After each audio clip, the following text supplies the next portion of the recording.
It's Halloween season. We've got some scary stories. All that and more coming up after the bumper. Hey, who's got it better than us?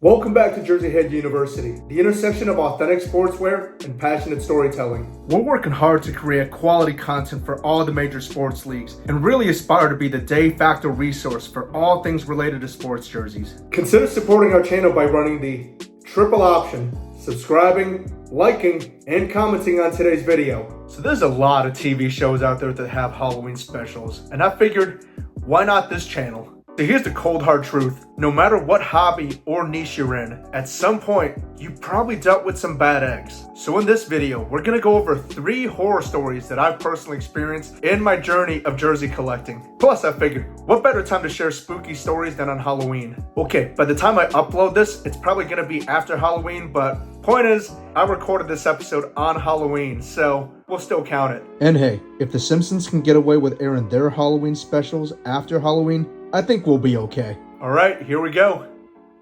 Story number 1, the Trilogy of Error that went way beyond a 3-parter. So a couple years after graduating college, I had moved out to Iowa to take a new job. And my boss was really cool with the relocation and put me in a hotel for an entire month while I was searching for an apartment. You know, I kind of thought to myself, if I'm gonna be living there for a full month anyways, it's probably okay to ship jerseys there and not have to ship them all the way back to my parents' place. And for the most part, it worked pretty well. Had a good number of jerseys shipped to my hotel address with no hiccups at all. But then came the Florida jersey. I had found a really cool Florida Gators game-worn jersey from one of the recent bowl games and just pulled the trigger right away. Thought there was going to be no issue, but a couple weeks go by and I still don't get the jersey. So I look into it. Turns out it got shipped to my hotel, got rejected by the hotel, but instead of getting sent back to the seller, it went to some weird place in the middle and was stuck there for a little bit. So the seller got involved and eventually it returned to his address. At the same time, I questioned the hotel why it was that I had received so many jerseys at this address without an issue, but didn't get this one. I never got a straight answer, but reportedly it was one of the new guys that's working that didn't handle the mail correctly, and that's why it got sent back. Anyways, back to the whereabouts of the jersey. So after it gets back to the seller, he then ships it back to the hotel. I'm still living there at this time. And I told the manager to look out for a package, especially if it's coming from the Florida region. He said it was fine, there would be no issue. Somehow, it gets sent back again. So the jersey got to the hotel the first time, was rejected, was stuck in limbo for a while, was sent back a second time, and was still rejected. And at this point, the seller and I are kind of just laughing about it. So we ended up getting the manager's manager involved and basically was sent back to me a third time.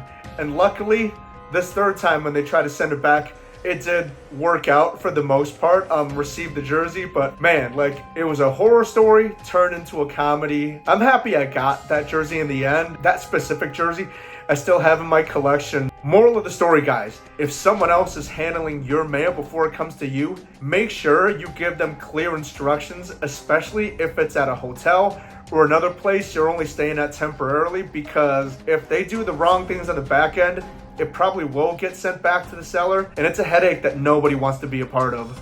But that's story number 1, guys. On to story 2.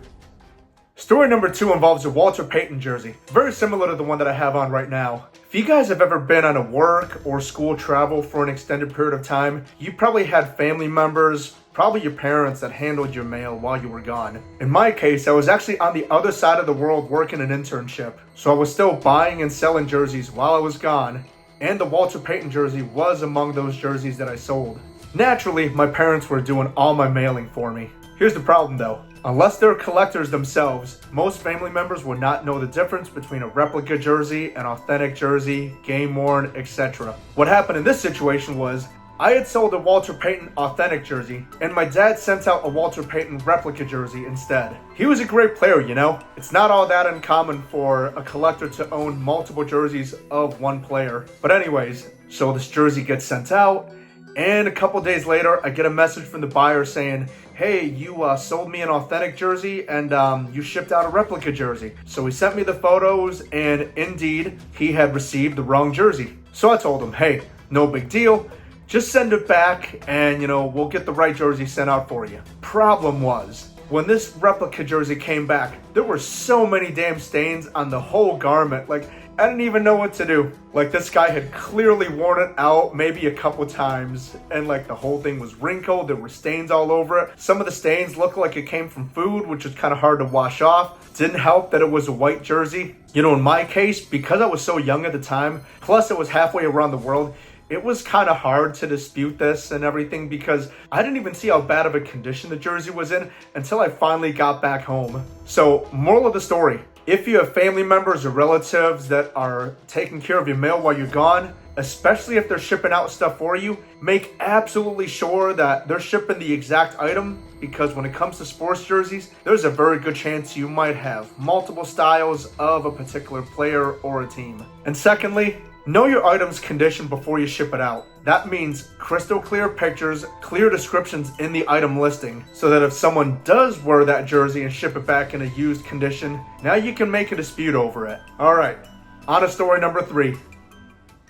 Story number 3, the Vanishing Eli. So collecting sports jerseys is similar to other areas of fashion where when the new shiny thing comes out, you want the latest style. In 2014, the University of Illinois did an entire rebrand for its athletic department, and they came out with these spiffy new jerseys. I hopped on the replica jersey pretty quick, but for the life of me, I could not find the game-worn version anywhere. That is, until one showed up on eBay. I'll be honest, guys, with how rare these things were at the time, I bid like hell to try to win that thing. The bid was definitely a little bit more than I expected, but in the end, I won the jersey.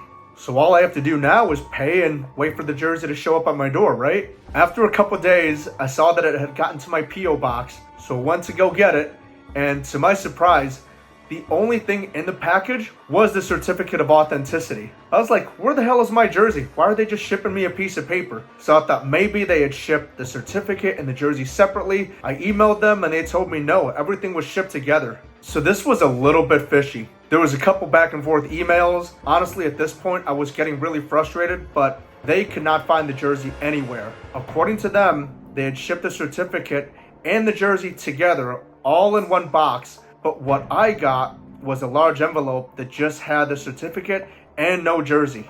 After some more investigating, there was nothing I could do. So the only resolution at that point was just to get my refund and then go about my day. And that's what happened.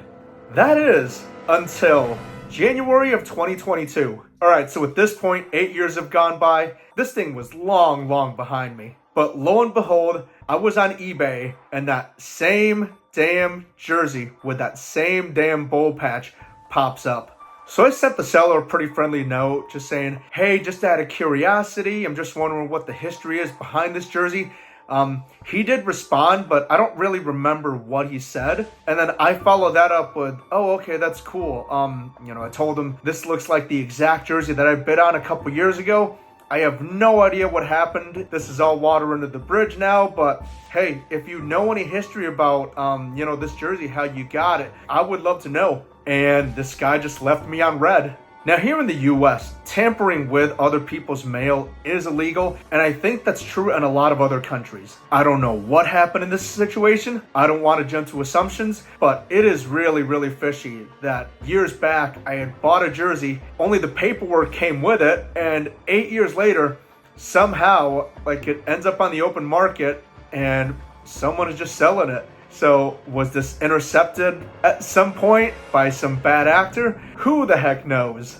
I'm trying to think of a moral of the story for this one, but it's hard, guys. I mean, the best thing I can say is if you have anything with lost mail, anything along those lines, just make sure you document everything as well as you can. You can buy shipping insurance, but I would imagine if you're getting a collectible, you might want that collectible more than just the insurance money. But yeah, guys, some pretty spooky stuff. And there we go, guys. Those are 3 horror stories that I experienced as a jersey collector. I would love to hear some of your stories. Did you have experience with lost mail? Have you had packages go back and forth between it was finally claimed by somebody? Or worse yet, did you deal with some bad actors?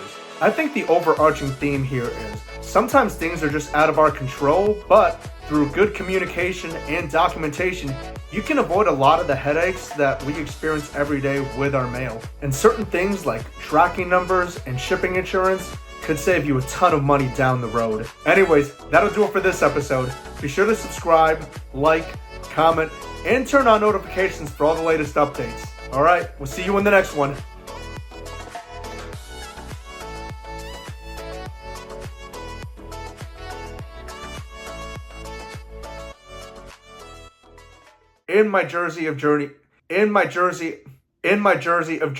In my journey of jersey collecting.